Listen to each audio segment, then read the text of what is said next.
지금까지 사도 바울은 복음의 핵심적인 중요한 교리들을 잘 전하고 증거를 했습니다. 이제 그 모든 것들을 다 논한 이후에 12장에 이르러서는 그러므로라고 하는 이런 접속사를 통해서 이제 어떻게 살아야 할 것인가 라고 하는 문제를 제시를 하고 있습니다. 영적인 것과 육적인 삶의 관계, 이것은 아주 중요하죠. 우리가 세상에서도 지식이 있으면 또한 그것에 대한 행위에 대해서 일치되어져야 한다라고 하는 이런 명분은 누구나 다 알고 있습니다. 지행일치, 또 신행일치, 우리가 이런 말들도 하지 않습니까? 지식이라는 것은 관념에만 머물러 있어서는 그것이 아무런 유익이 없는 것이죠. 그러나 참된 지식을 갖고 있다면 그 참된 지식이야말로 참된 삶으로 연결되어지는 것은 당연하다는 것입니다. 하물며 세상에서도 이런 이해를 가지고 있는데 살아계신 하나님을 믿는 구원 얻는 참 지식과 진리를 믿는다고 하는 기독교인들의 삶이 그와 같은 것은 당연한 것 아니겠느냐. 무엇보다도 기독교에 있어서 지식이라고 하는 것은 단순한 암 정도가 아닌 것이죠. 기독교에 있어서 지식이라는 것은 그 자체로 생명인 것이죠. 믿으시기 바랍니다. 지식 자체는, 기독교에서 말하는 지식은 영적 지식. 이 영적 지식이란 곧 우리 인간 영혼에 있어서는 생명과 같은 것입니다. 성경이 우리에게 말해주는 하나님 아는 지식이란 바로 생명이 되는 지식입니다. 그리고 이 생명이 되는 지식은 반드시 의라고 하는 개념과 동전의 양면처럼 딱 붙어 있습니다. 그러니까 기독교는 신비주의로 빠져들어갈 수가 없고요. 열정주의, 열광주의로 빠져들어갈 수가 없습니다. 하나님을 알면 하나님을 알므로 말미암아 그 의지가 고무가 되고 충동을 입어서 열정적이 될 수는 있어요. 그렇죠? 지성이 여러분들의 의지를 흔들잖아요. 그러면 지성이 의지를 충동하면 의지가 그 지성의 충동을 받아서 이제 감정이 일어나게 되고 정서가 발현이 되는 거예요. 정서가 일어나게 되면 자연스럽게 지성의 삶을 삶 가운데 실천적으로 살아가는 것입니다. 이런 것이 바로 우리 기독교인의 지적인 신앙이라고 할 수가 있어요. 그러니까 지성주의도 아니면서 단순한 열광주의도 아니에요. 지식이 행함으로 나타나게 되면 그 가운데 행하는 사람은 자유함과 기쁨으로 그 일을 행하는 거예요. 왜냐하면 지식이 있으니까. 그 지식을 따라서 행할 때 내가 행해야 되겠다 이렇게 생각하면 벌써 늦어요. 벌써 그 사람 속에 자유함이 있는 거예요. 거침이 없는 거예요. 그리고 자기 속에는 이 지성의 빛이 있는 거예요. 성령의 빛인 줄로 믿습니다. 성령이 내 안에서 역사하면 벌써 자유롭게 행하고 그 가운데 벌써 지식이 실현되어지는 것입니다. 이것이 그리스도인의 영적 삶의 모습이에요. 그래서 영적인 것과 육적인 삶의 관계는 이와 같이 아주 긴밀하게 연결되어져 있어요. 우리가 지난주에 성경 공부하면서 그런 얘기 했습니다. 그렇죠? 인간의 인격도 육체적 요소와 영적 요소가 같이 연합되어져 있다. 이렇게 우리가 보잖아요. 이 둘은 절대 떨어지지 않죠. 그리고 온전한 하나가 이루어지고 괴리가 없어야 그 사람은 건전한 인격을 가진 자가 되는 거죠. 그와 같이 우리가 영적 삶을 살아간다 할지라도 지식이 없으면 영적 삶을 살아갈 수가 없습니다. 그래서 이런 온전함을 이루는 것, 영적인 것과 육적인 것의 균형 있는 관계, 균형 있는 인격, 이런 인격을 이루는 것, 이게 바로 온전한 인격이죠. 이런 인격체, 이것은 그리스도 안에서 회복될 때만이 가능하다. 믿으시기 바랍니다. 그리스도 안에서 회복되어져야만 가능해요. 또 이러한 회복된 인격 안에서 도덕적 삶도 온전하게 이루어집니다. 말씀드렸듯이 지성적인 영혼은 도덕적 영혼이 되는 거예요. 왜냐하면 그 지성의 근원은 누구를 알기 때문에? 하나님을 알기 때문에. 하나님을 아는 알을 갖고 있기 때문에 그 사람은 도덕적 삶으로 나아갈 수밖에 없어요. 물론 우리 성도님들이 삶을 살아가시다가 보면 참 연약하고 힘들죠. 그죠? 여러분들을 힘들게 하고 어렵게 하는 게 무엇 때문입니까? 바로 여러분 안에 있는 죄 때문에 그런 거예요. 이제 로마서 11장까지 다 봤으면 이 정도는 여러분이 고백할 수 있어야 돼요. 오라 나는 공고한 사람이로다. 내 속에 두 법이 있다. 마음으로는 하나님의 법을 섬기기를 원하나 내 육체 안에 있는 죄의 법이 나를 사로잡아서 끄잡고 나로 하여금 하나님을 섬기지 못하게 하고 성령을 쫓아 살지 못하게 하고 육체의 정욕에 굴복당하도록 나를 사로잡아 가지고 나로 하여금 이러지도 못하고 저러지도 못하고 그러도록 나를 붙들고 있구나. 그것 때문에 사도 바울은 자기가 곤고하다. 사망의 몸이다. 이렇게 얘기를 한 것이죠. 그럼에도 불구하고 우리가 분명히 기억해야 될 복음은 뭐냐면 여러분 안에 생명의 원리, 부활의 능력이 역사한다는 사실입니다. 이거를 믿어야 복음의 신앙인 거예요. 나는 사망의 몸이야. 나는 죄에 매여 있어. 내가 뭐 잘하려고 노력해보다 필요 없어. 안 돼. 이런 것은 복음이 아니에요. 그래서 사도 바울도 7장에서 오라 나는 공고한 사람이다. 이 사망의 몸에서 누가 나를 건져내랴. 이렇게 탄식을 하다가도 로마서 8장 1절에 딱 들어가면 뭐라 그래요? 그러므로 이제 그리스도 예수 안에 있는 자들에게는 결코 정죄함이 없나니 그리스도 예수 안에 있는 생명의 성령의 법이 죄와 사망의 법을 이겼다. 이렇게 고백하는 것입니다. 이 사람은 복음의 삶을 살아갈 수 있는 사람인 거예요. 날마다 이 고백이 여러분께 있기를 축원드립니다.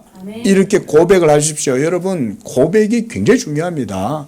세상에 말하자면 세상에서 지혜로운 자들도 뭐라고 가르치냐면 말해라는 거예요. 말. 거울을 들여다보면서 그죠? 자기 암시를 하라는 거 아니에요. 에? 그 유명한 무슨 옛날에 그 무슨 박사님 있잖아요. 잘 웃고 맨날 거울 보고 웃으라고 하는 박사님. 에? 황수관 박사님. 아마 이제 돌아가셨는데. 에? 그분 맨날 그러잖아요. 거울 들다보고 웃고 에? 날마다 그러라는 거잖아요. 여러분 그게 일면 틀린 말이 아닙니다. 그게 복음은 아니어도요. 하나님의 일반 자연적 법칙의 순리에 맞는 거예요. 저는 개인적으로 그렇게 봐요. 예?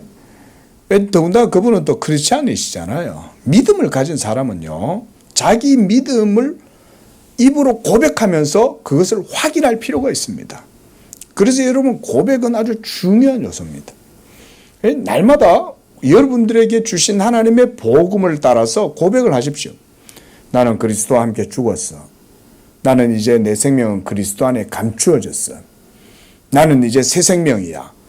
나는 내 머리는 오늘도 희어져 가고 내 세포는 오늘도 점점 늙어 주름이 생겨가지만 내 안에는 새 생명의 영이 역사하고 있어. 부활의 능력이 생명이 내 안에 역사하고 있어. 이 고백을 하시기 바랍니다. 네. 이거 중요한 거예요.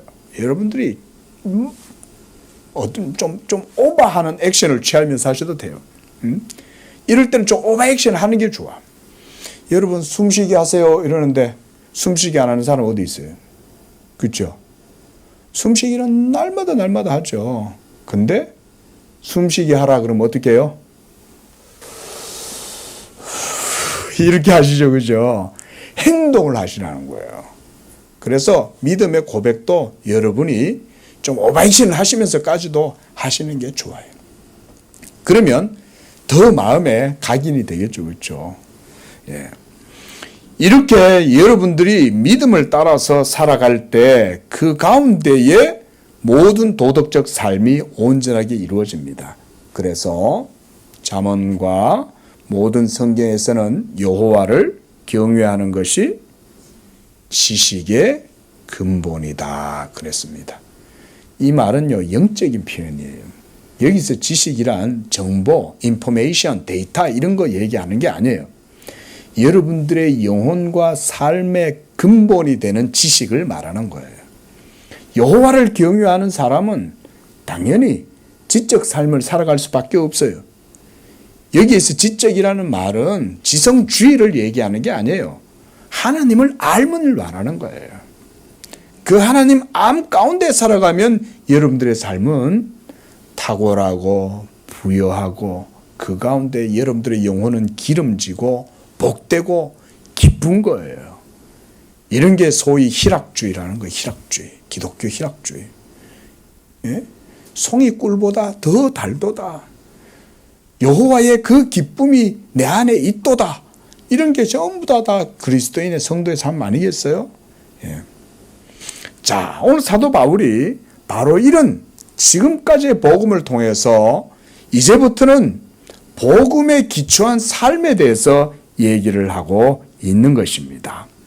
우리가 오늘 짧지만 이 본문을 통해서 우리가 어떻게 영적인 삶을 살아야 할 것이며 영적 삶이라는 것이 무엇인가를 살펴보고자 하는 것입니다. 먼저 1절에서 사도는 형제들아 내가 하나님의 모든 자비하심으로 너희에게 권한다라고 이렇게 말씀합니다. 진정한 복음을 아는 사람은요 하나님의 자비를 더욱 깊이 확신하는 사람입니다. 여러분들이 모두 다 이 복음의 사람으로 삶으로 하나님께로부터 부르심을 받았는데요. 그렇게 복음의 삶을 살아가실 때 여러분들의 삶의 가장 근저에 가장 중심에 자리하고 있어야 할 단어가 바로 하나님의 자비입니다. 하나님의 자비. 한번 따라합시다. 하나님의 자비.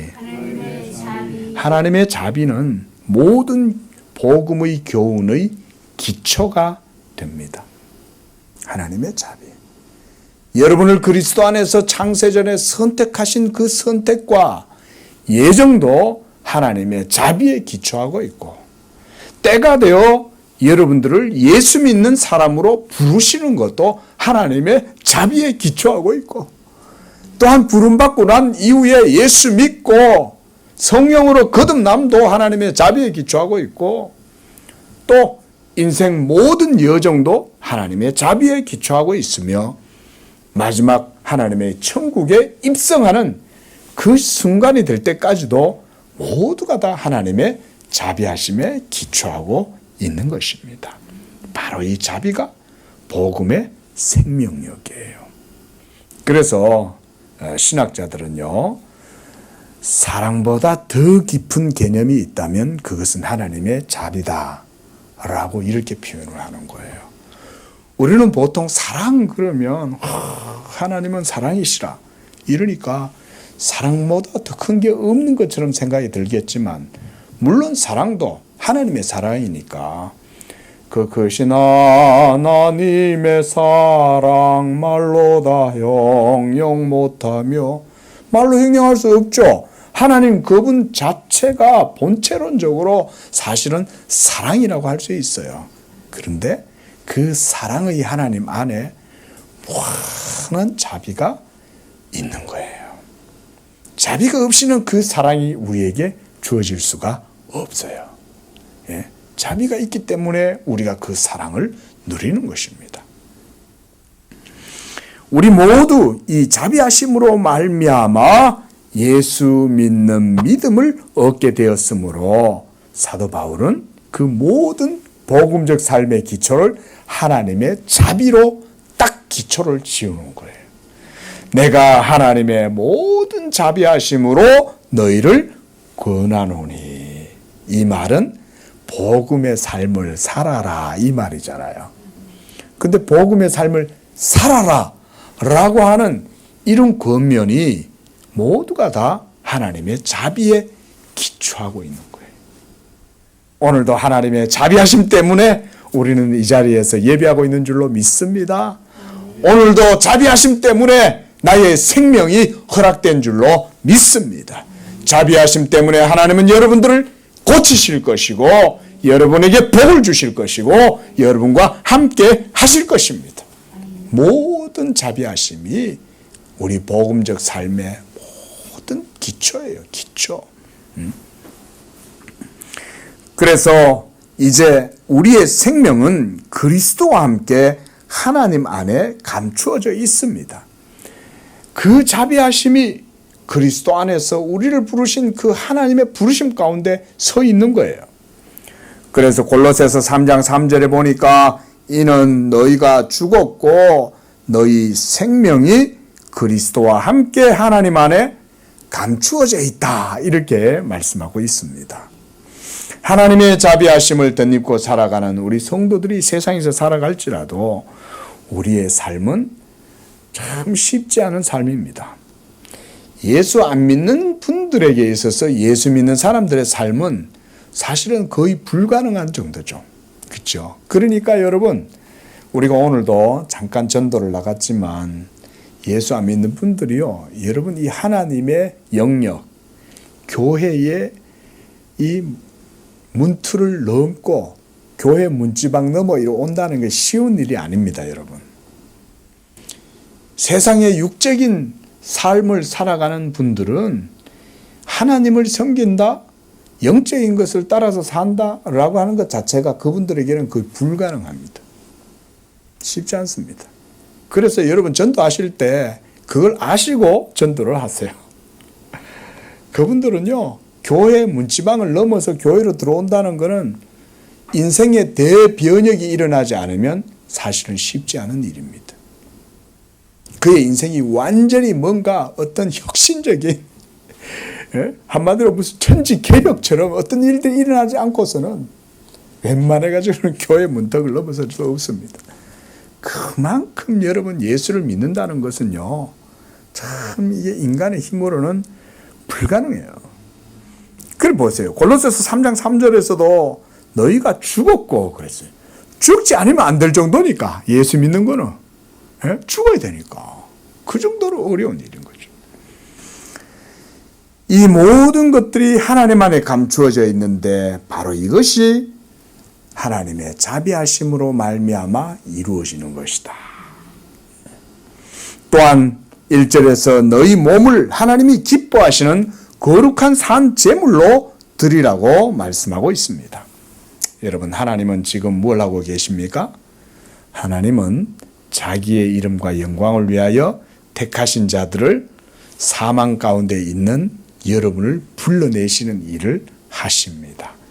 우리가 이런 걸 소명, 콜링이라고 그러죠. 하나님의 부르심. 우리 한번 따라해 보겠습니다. 하나님의 부르심. 하나님의 부르심은 세상 가운데에서 교회로의 부르심이에요. 그게 에클레시아라고 하는 말이 그런 의미가 있어요. 세상에서 하나님의 교회로 부르심을 입은 성도들, 그들이 바로 하나님께 소명받은 사람들입니다. 우리 모두는 다 하나님의 소명받은 자인 줄로 믿습니다. 예. 왜냐하면 여러분들은 하나님을 예배하고 제사 드리도록 여러분을 하나님이 부르셨기 때문에 그래요. 여러분, 출애굽기 우리가 지금 보고 있잖아요. 근데 하나님께서 모세를 애굽의 바로 왕에게 보내가지고 뭐라고 얘기를 하냐면 내 백성을 내놓아라. 그들은 내 백성이요 나에게 제사를 지낼 자들이다. 하나님이 이렇게 이스라엘 백성들을 그렇게 말씀하시죠. 그래서 모세는 바로 왕에게 그 얘기를 하는 거예요. 백성들을 풀어주십시오. 이 백성들을 데리고 나가서 광야에서 하나님께 뭘 하겠다는 거예요? 제사를 지낼 겁니다. 라고 말하는 거예요. 여러분, 여기에는 하나님의 깊은 구속사적으로 깊은 뜻이 있어요. 제사는. 바로 여러분들을 하나님이 영적 산제물로 하나님께 드리는 영적 제사장으로 하나님이 여러분들을 부르신 것입니다. 그래서 사도는 너희 몸을 하나님이 기뻐하시는 거룩한 산 제물로 드려라 라고 말씀하시는 것입니다. 예수님은 수가성에 가서 사마리아 여인을 향하여 이렇게 말씀하셨어요. 아버지께 참되게 예배하는 자들은 영과 진리로 예배할 때가 오나니 곧 이때라 그랬습니다. 우리는 영과 진리로 하나님께 참된 예배를 드리는 자들인 줄로 믿습니다. 아멘. 오늘 이 자리에서 복음을 듣고 예수를 믿고 그 가운데 예배하는 자들이 하나님을 참되게 예배하는 자들인 것입니다. 바로 하나님이 여러분들을 찾으시는 거예요. 불러내시는 거예요. 세상에서 교회로, 사망에서 생명으로 여러분을 이끌어내어서 하나님께 제사 드리도록 불렀다. 하나님을 제사하는 일에 힘쓰시기 바랍니다. 이때 제사는 구약의 제사가 아닌 신약의 영적인 제사예요. 그래서 사도도 여기서 거룩한 산제사다라고 이렇게 말하는 거예요. 그리고 무엇보다 제물이라고 얘기할 때 그 제물은 뭐라는 거예요? 누가 제물인 거예요? 본문을 보세요. 우리의 몸을 하나님 앞에 제물로 드리라는 거예요. 근데 제물로 드리라니까 이거를 영적으로 이해를 못하고 문자적으로 이해하면 큰일 나겠죠. 그렇죠? 예? 무슨 인신을 드리는 이런 게 아니잖아요. 예? 심초이처럼 뭐 이렇게 바다에다가 임당수에다 물에다 던져놓고 이런 게 아니잖아요. 그게 아니라 이제 우리는 육적 삶에서 영적 삶으로 사망에서 생명으로 옮긴 바 되었기 때문에 우리의 이 몸을 통해서 우리가 이제 영적 삶을, 지적인 삶을 실천적으로 살아간다, 이런 의미가 있는 거예요. 그래서 제가 설교 초두에 말씀드렸죠. 영적인 것과 육적인 것의 관계는 온전한 믿음 가운데에서 인격을 이루는 것이다. 그러니까 육적인 게 먼저입니까? 영적인 게 먼저입니까? 영적인 게 먼저죠. 그렇다고 해서 육적인 것을 무시하면 됩니까? 이렇게 되면 이제 이단으로 빠질 수가 있어요. 자칫하면. 여러분, 우리가 영적인 것을 추구한다고 해도 영적인 것은 육적 삶을 결코 외면하거나 무시하거나 저급하다고 얘기하지 않습니다. 이런 것은 소위 말하자면 헬라의 영지주의 사상이나 오늘날도 여전히 신령한 것을 좋아한다고 하면서 육적 삶을 무가치하게 여기는 이런 것들은요, 여러분, 이단적인 교훈입니다. 제가 젊을 때 전도사 시절인데 저희 모친이 편찮을 셔서 이렇게 요양도 하고 이럴 겸 이제 모친을 모시고 저 강원도 어디 기도원을 갔는데 그 기도원에 갔다가 저희 모친이 아는 분을 거기서 만난 거예요. 그래, 아유, 권사님 반갑습니다. 그래서 인사를 하는데 저는 옆에 이렇게 서서 듣고 있는데 그분이 저희 어머니한테 그러시는 거예요. 아유, 권사님 지금 어떤 때인데, 기도는 와서 지내야지. 그러면서 막 그러는 거예요. 그래서 저희 모친이, 아니, 내가 왜 그래야 되는데? 아유, 이거 와서 살아야지. 그게 아니죠, 여러분. 우리는 예수님 오시는 그날까지 여기가 좋사오니 이러고 있으면 안 돼요. 여러분, 진짜 영적인 사람은 도덕적 삶이 온전하게 이루어지는 사람이 영적 삶을 온전하게 사는 사람입니다. 여러분 이런 지표를 여러분들이 분명히 기억하시기를 바랍니다. 뭐 열광주의다, 신비주의나 무슨 영적인 것, 무슨 영성이다 이러면서 그거 빠져들어가나요? 그러면요 결코 건전한 삶을 못 삽니다. 여러분 그거 아셔야 돼요. 오늘 한국 교회도 기독교 문화나 기독교 역사가 좀 되다 보니까 무슨 영성의 삶이다 이런 얘기 하시는 분들 많이 있는데요. 좋아요. 그래 스피리추얼한 삶을 살아가겠다. 그러면요 반드시 온전함은 도덕적 삶 가운데에서 온전해집니다. 아무리 길고 난다 해도요 필요 없어요. 결국요 영적인 삶이라고 하는 것은 도덕적 삶 가운데에서 온전함으로 드러납니다. 도덕적 삶이라는 것은 어떤 것입니까? 하나님의 계명에 따르는 삶을 말하는 거예요. 제가 말하는 무슨 도덕적 삶이란 말은 도덕 성인군자가 되라는 말이 아니에요, 여러분. 하나님을 알므로 그분의 계명을 따르는 삶, 그것이 바로 영적인 온전한 삶이에요. 믿으시기 바랍니다. 이거 제대로 배우면 건전한 영적 삶을 살게 되는 거예요. 항상 우리는 그 가운데서 싸우는 거예요. 소위 우리가 영어로 텐션을 유지한다 이런 말이 있잖아요. 다 우리는 오뚜기처럼 그 중심을 잡아가는 거예요. 근데 그게 쉽지 않은 거야. 그게 쉽지 않은 거야. 예?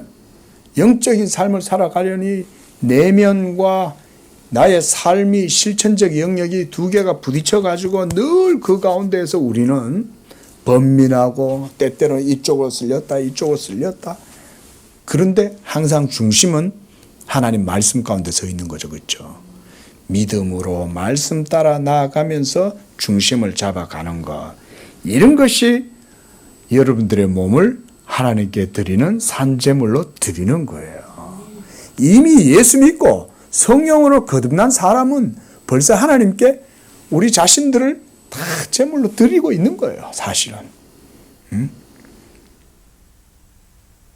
그래서 예수님께서는 성령과 진리로 예배할 때가 온다 그랬고요. 요한복음 4장 24절에서는 하나님은 영이시니 예배하는 자가 영과 진리로 예배하라 그랬습니다.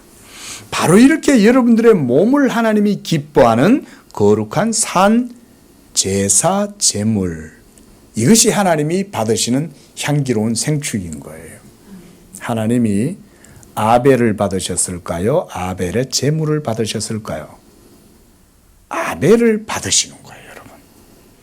제사, 제물은 고백이에요. 내가 하나님께 나를 드립니다 라는 고백과 같은 것입니다. 여러분이 예수 그리스도를 믿을 때 내가 그리스도와 함께 십자가에 못 박혀 죽었고 그리스도와 함께 다시 살리심을 받았다. 이 고백 가운데 여러분을 하나님께 드리는 거예요. 그럴 때 하나님이 여러분을 받으시는 거예요. 여러분을 받으시는 거예요. 예수를 통해서. 예? 그렇게 해야만 하나님이 여러분을 기쁘게 받으실 수 있어요. 하나님께서 지금도 여러분을 기쁘게 받으시는 줄로 믿습니다. 왜 기쁘게 받아요? 뭐 때문에? 그 모든 것의 기초에 뭐가 있다고요? 하나님의 자비가 있기 때문에 여러분을 받아주시는 거예요. 다음으로 너희가 들을 영적 예배니라 라고 이렇게 말씀했어요. 결국 우리의 몸을 산 제물로 바치는 그것이 하나님께 드리는 진정한 예배가 되는 거예요. 종교개혁의 가장 중요한 일 가운데 하나가 뭐냐면 만인 제사장 설이죠. 이게 루터가 종교개혁을 하면서 로마 교회의 모든 폐단을 완전히 부서뜨리고 내주는 강한 성이요 이러면서 이제 복음을 강력하게 외쳤죠. 그 가운데 하나가 뭐냐면 사제주의를 타파한 거죠. 예? 교황과 사제들이 하나님께 드리는 제사장들이다가 아니죠. 그게 아니라 이제는 만인이 영적으로 하나님 앞에 제사장이다. 이게 사도 베드로가 이 말씀을 하잖아요. 너희는 왕같은 제사장이요. 우리 모두는 다 하나님께 영적 제사장들인 줄로 믿습니다. 이렇게 믿으셔야 돼요. 여러분들의 몸을 하나님께 거룩한 산 제물로 드리는 여러분들의 영적 산 제사장이에요. 이게 영적인 산 예배예요.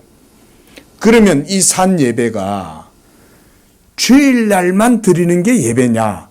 이것도 우리가 좀 생각을 해야 되겠죠?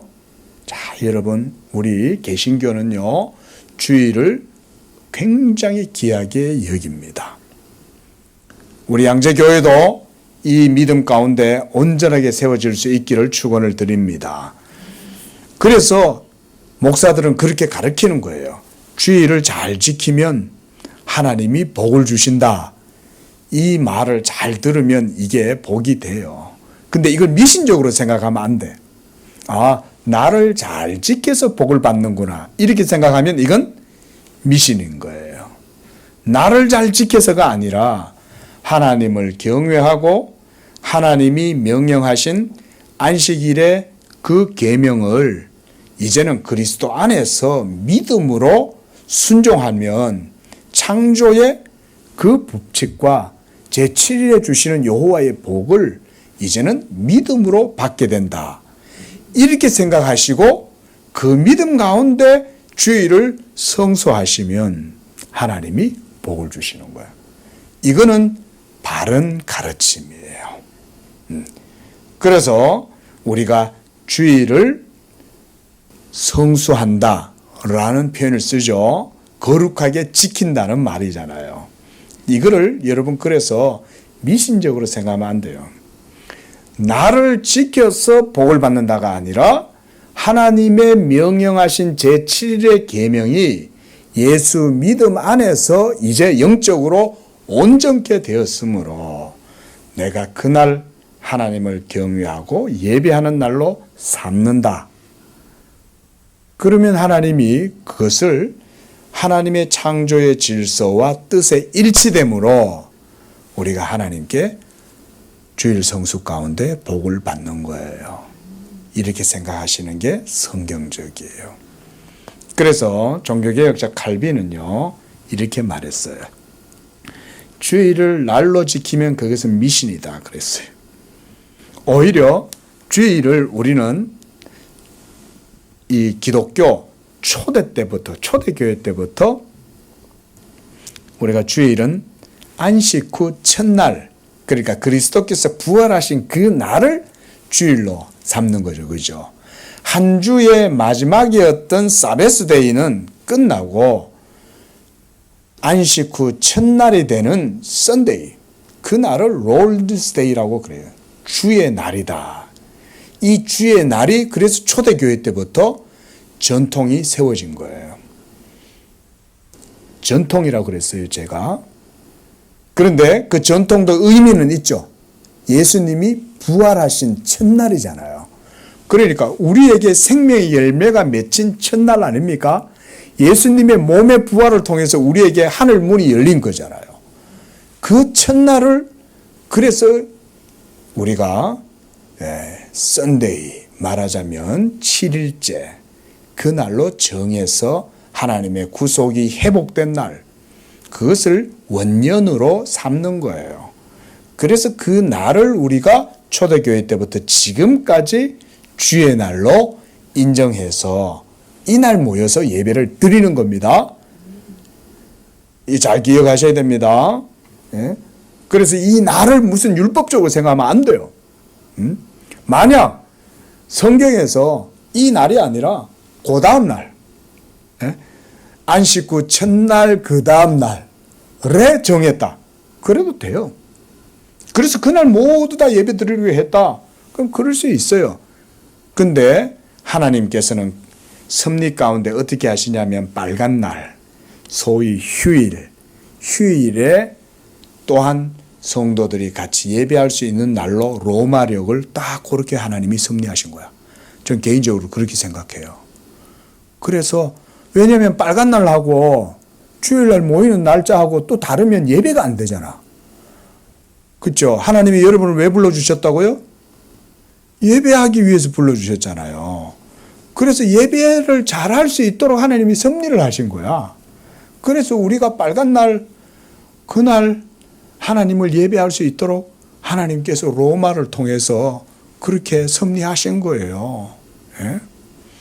근데 예를 들어서 지금도 제7일 안식교 이런 사람들 자기네들끼리 모여가지고 토요일 날 그러고 있잖아요. 그러면 그게 온전한 안식일이 되겠어요? 안식을 못하죠. 자기네들끼리 그러고 앉아가지고 이단들 그렇죠? 그러고 있잖아요. 하나님의 섭리죠. 자, 제가 지금 무슨 얘기를 하냐면 말하자면 한 날을 따라서 하나님을 예배하는 게 아니라 사실은 그렇게 따지자면 1년 365일이 사실 우리 모두는 다 예배자로서의 삶을 살아가는 거죠. 그렇죠? 그래서 여러분 이 두 가지를 놓치면 안 됩니다. 365일 모두가 다 엄격히 얘기하면 하나님께 예배하는 자의 삶을 살아가지만 공적 예배는 주일이 정해져 있는 거예요. 그래서 그 주일을 따라서 전통 속에서 우리가 함께 모여서 예배하도록 공교회가 이걸 정한 거예요. 그리고 우리가 그걸 지키는 거죠. 주일 성수하는 일을 그래서 우리는 힘써야 된다. 자, 이제 2절에서 사도는 너희는 이 세대를 본받지 말라라고 말씀합니다. 당연히 성령으로 살아가는 삶은 육적 가치와 삶을 더 이상 살아가지 않죠. 그래서 예수 믿는 사람들의 정체성은 성령으로 말미암아 온전케 되는 거예요. 여러분, 육적인 사람은 성령의 사람을 알지 못합니다. 여러분들이 이 세상 속에 살아갈지라도 여러분들의 정체성은 영적인 것에 있습니다. 그리고 여러분들의 삶도 영적 삶의 가치가 있습니다. 소금이 그 맛을 잃으면 밖에 버리워 밟힐 뿐이라 그랬어요. 너희는 세상의 빛이요 등불이다 그랬습니다. 영적 정체성을 가진 사람들은 그 자체로 소금이고 빛입니다. 감출 수가 없어요. 여러분들이 이제는 그리스도 안에서 새 생명을 얻었기 때문에 이 세상 가운데에서 삶을 살아가면 여러분들은 자연스럽게 영적 삶을 살아가게 됩니다. 전에도 그런 얘기를 한 것 같은데 내가 영적인 삶을 살아야지 이렇게 생각하면 이미 늦었어요. 영적 삶을 내가 살아야지 하고 사는 사람은 이게 벌써 템포가 늦어요. 예? 스텝이 꼬여요. 그러면 안 돼요. 이미 우리는 그리스도 안에 있기 때문에 영적 삶을 살아가고 있는 거예요. 그리스도로 호흡하고 성령으로 호흡하고 이러고 그냥 살아가는 거예요. 일상적 삶을 살아요. 집에서 밥을 짓고 직장에서 일을 하고 사람들과 관계를 맺고 그러면서 살아가는 모든 삶의 영역에 성령의 삶이 이루어지는 것입니다. 어렵지 않아요.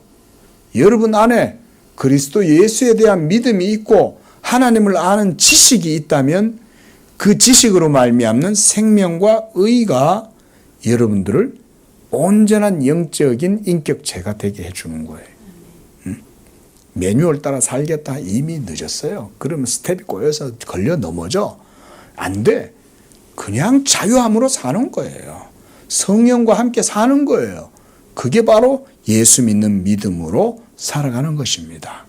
그래서 예수님께서도 이런 영적인 삶의 중요성을 알고 니고데모에게 이렇게 말씀하셨어요. 육으로 난 것은 육이요 영으로 난 것은 영이니. 그리고 성령의 사람은 육체에 속한 사람들이 알 수 없다 그랬어요. 왜냐하면 그들은 바람이 여기서 불고 저쪽으로 불고 임의로 불매 어디서 와서 어디로 가는지 알지 못하는 것처럼 성령으로 난 자들은 다 이러하니라 그랬어요. 여러분들은 바람과 같은 자들. 여러분들이 오늘 이 교회에 와가지고 양재동에 왔다가 또 시흥에도 가고 파주에도 가고 뭐 이리저리 다 가더라도 바람이 임의로 불어서 이쪽에서 와서 저쪽으로 가고 어디로 가도 눈에 보여요? 안 보여? 안 보이죠? 성령의 사람은 육신의 사람들 눈에는 안 보이는 거예요. 안 보여. 성령의 사람들을 보려면 어떻게 하면 될까요? 교회 오면 되는 거예요. 교회 오면 성령의 사람들만 이렇게 속히 모여가지고 성령의 사람들끼리 앉아가지고 하늘의 사닥다리가 예수 그리스도로 말미암아 쫙 있는 이곳, 여기가 베델이에요, 여러분. 예? 그리스도 복음이 전해지고 성령의 임재가 있는 거기가 이제는 베델이에요. 거기가 하나님의 집이에요. 예? 야곱의 사닥다리가 이 양재교회에도 있고 저 옆에 온누리 교회도 있고 중앙성의 교회도 있고 하나님의 복음이 증거되어지고 예수 믿음이 증거되는 바로 거기에 하늘의 사닥다리가 있는 거예요. 예? 그래서 고린도전서 2장 14절 우리 말씀 한번 찾아보겠습니다. 고린도전서 2장 14절 시작. 육에 속한 사람은 하나님의 성령의 일들을 받지 아니하나니 이는 그것들이 그에게는 어리석게 보임이요 또 그는 그것들을 알 수도 없나니 그러한 일은 영적으로 분별되기 때문이다. 육에 속한 사람, 이들은 예수의 영을 받지 못했기 때문에 거듭나지 못한 그저 육체일 뿐인 거예요, 여러분. 육체라고 해서 그들 속에 도덕적 감성이나 어떤 것들이 없다 이런 의미가 아니에요. 그런 것들이 있긴 한데 그런 인간의 양심이나 도덕적 윤리적 기준 그런 가치 정도를 가지고 하나님 나라를 받을 수 없다 이 말인 거예요. 하나님의 나라는 그거보다 훨씬 크고 그거보다 훨씬 영적이고 훨씬 윤리적이고 도덕적이에요. 인간들이 생각하는 도덕적 양심이나 가치 기준 정도를 가지고는 하나님의 나라의 가치 기준과 비교할 수 없어요. 왜냐하면 거기는 생명이 없잖아요. 측은지심은 있는데 생명은 없어. 어린아이가 우물에 빠졌어. 건져내고 싶은 마음이 있지. 측은지심이 있지만 그것 자체가 영혼의 생명이 될 수는 없어요, 여러분. 이게 중요한 거예요. 이게 철학이 가다울 수가 없는 거예요.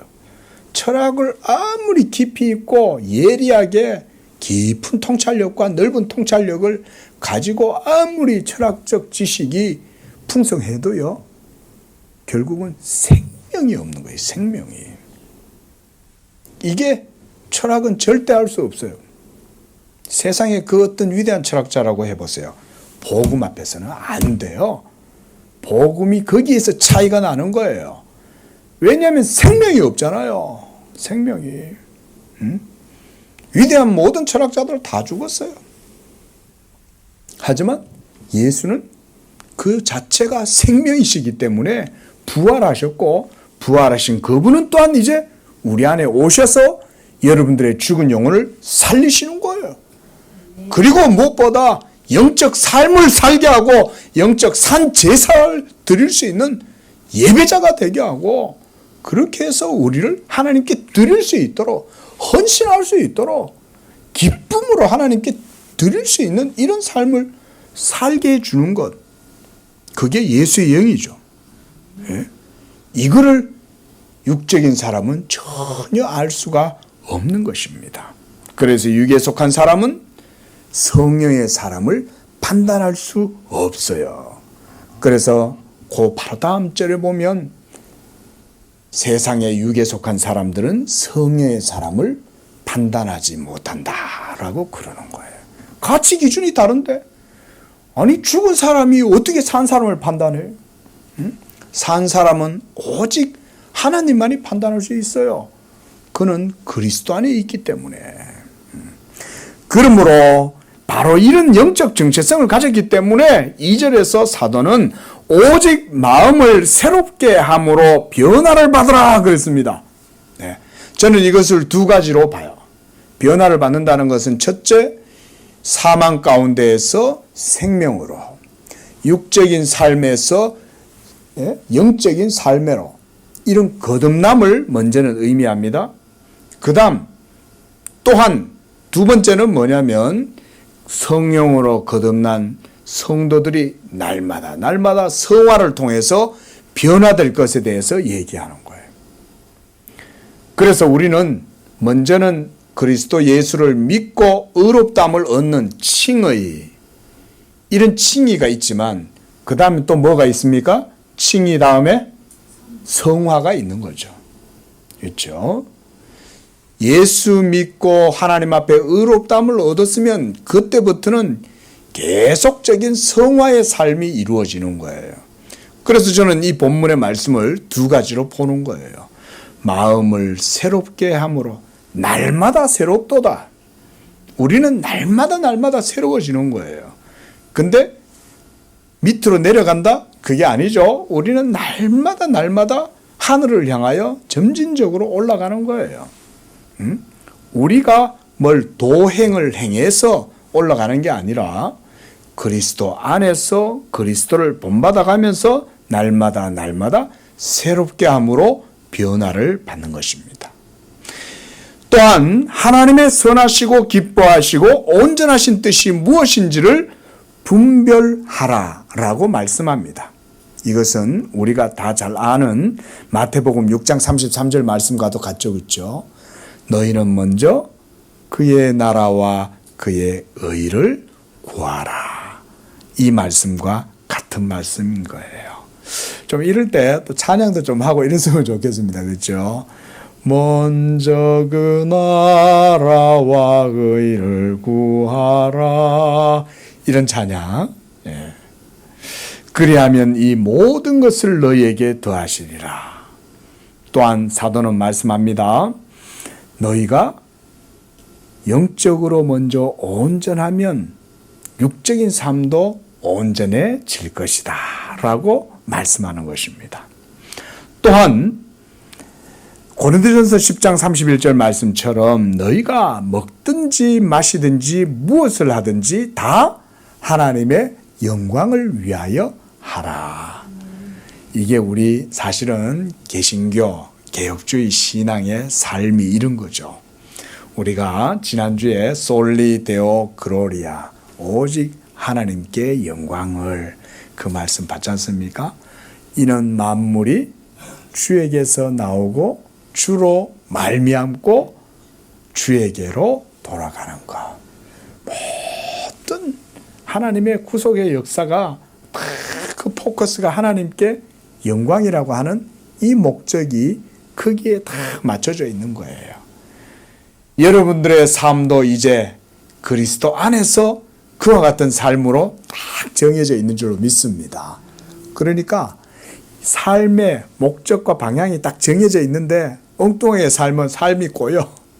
스텝이 꼬이는 거예요. 말 그대로. 그러면 엎어지고 자빠지는 거예요. 예? 성령의 사람은 육적인 사람인 척하면 안 돼요. 한번 살아보세요. 육적인 사람처럼. 예? 일부러 육적인 사람처럼 한번 살아보는 거야. 거짓말도 치고, 예? 불성실하고, 부정직하게 일부러 한번 살아보려고 해봐요. 만약 그래가지고 사는 게 재미가 있고 그래 사는 게 오히려 잘 돼. 그러면 이건 큰일 난 거예요. 이제. 그런데 그런 삶 자체가 생각을 할 수가 없어. 물론 연약함 때문에 때때로 온전치 못해가지고 이리 치우치고 저렇게 치우칠 수는 있어요. 바람에 부는 갈대처럼. 예? 그렇잖아요. 그렇죠? 파스칼이라는 사람이 인간을 갈대라고 그러잖아요. 에이, 왔다 갔다 그럴 수는 있어요. 근데 갈대가 그 뿌리는 항상 딱 고정되어 있죠. 예? 안 떠나요. 육적인 사람처럼 살아보려고 애써 보면 안 됩니다. 영적인 사람은. 왜냐하면 그들은 모두가 다 이와 같은 그리스도 안에서 부르심을 받아서 하나님께 딱 그 부르심이 있기 때문에 안 돼요. 달리 살아갈 수가 없습니다. 여러분들이 하나님의 선하고 기쁘시고 온전하신 뜻, 하나님의 영광을 위하여 살아가실 수 있기를 바랍니다.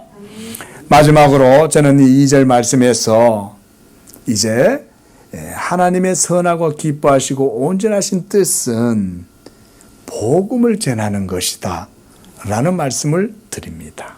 그래서 디모데후서 4장 2절 말씀에서는 너는 말씀을 전파하라. 여기서 여러분 말씀을 전파하라는 말은 1차적으로는 말씀 사역자들에게 해당되는 말씀일 수 있어요. 그런데 이것을 하나님의 말씀과 계명을 우리가 좀 더 폭넓게 확대 적용을 하면 하나님의 말씀이 여러분 속에 있으므로 그 말씀에 따른 프랙티컬한 여러분들의 삶이 실천적으로 이루어지는 것까지 저는 적용해야 된다고 봅니다. 우리 모두 말씀 전하는 일에 힘쓰실 수 있기를 바랍니다. 학원에서, 병원에서, 회사에서 말씀 전하는 삶이란 뭘까요? 프랙시스인 거예요. 성령을 쫓아 사는 거예요. 여러분 속에 역사하시는 진리의 지식을 성령을 힘입고 행하는 거예요. 그러면 그게 바로 하나님의 말씀을 전하는 것입니다.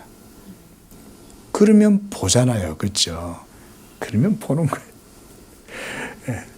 제가 집에서 자주 듣는 말이 뭐냐면 건우가 본다.